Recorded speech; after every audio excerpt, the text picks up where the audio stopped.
Less than 6% of small to medium-sized businesses have formalized advisory boards. And the ones that do are seeing literally triple the amount of revenues, double the amount of productivity, which is a huge impact on profitability. I was also working in the startup space, and that's where I really saw that. Hey everyone, and welcome to the Unlocking Growth Show, the podcast where we help businesses unlock the next level of growth. I'm your host, Gary, CEO and co-founder of Whale. Today, Nancy is the author of the Advisory Playbook, which is the 5 steps to having an engaged and effective advisory board. Nancy, welcome on the show. Great to have you here. I'm so happy to be here. Awesome. So let's dive right in, Nancy. If you had 60 seconds on the clock and you had to explain to people what your playbook is about, what would that sound like? I believe that advisory boards are one of the most misunderstood and underutilized powerful business tools out there. And it's really about managing this external team. So you have your advisors and your investors, especially for startups and fast-growing businesses. This is something that I see on pitch decks all the time. Here's my picture of my advisory board. But the question is, are they truly adding value? And that's the question in a lot of investors' minds too, when they do see these pitch decks. So I felt that there was an opportunity to help end the confusion. In fact, people are so confused about advisory boards. There's actually a strategic advisory board. Then there's a customer advisory board, which is really important for having those conversations with your customers and understanding what's truly going to drive value, especially if you're building software products and things like that. Then there's the not-for-profit advisory board, which I feel is often very badly, or it could be much more intentional about how they bring people to the table and how they onboard them, because that's a volunteer board.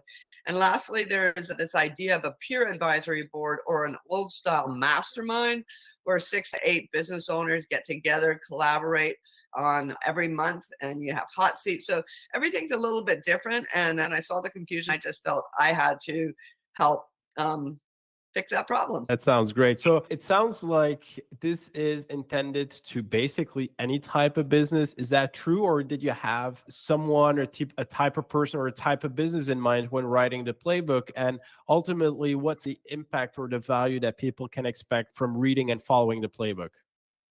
So originally I was focusing on small to medium-sized businesses. That would be like the 5 million to about 100 to 200 million dollar company. I was working with the Business Development Bank of Canada, and they were talking about advisory boards and also strategy.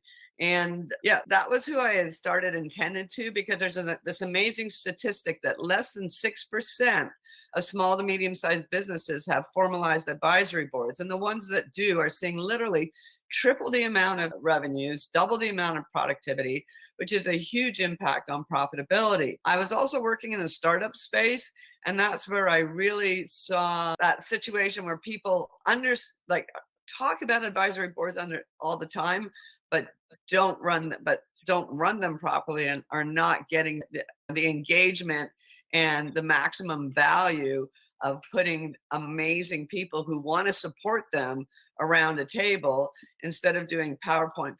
What do you guys think? Once you get advisors and investors around the table, you want to dive right in and you want them to help you solve critical challenges that you're having in your business at that time.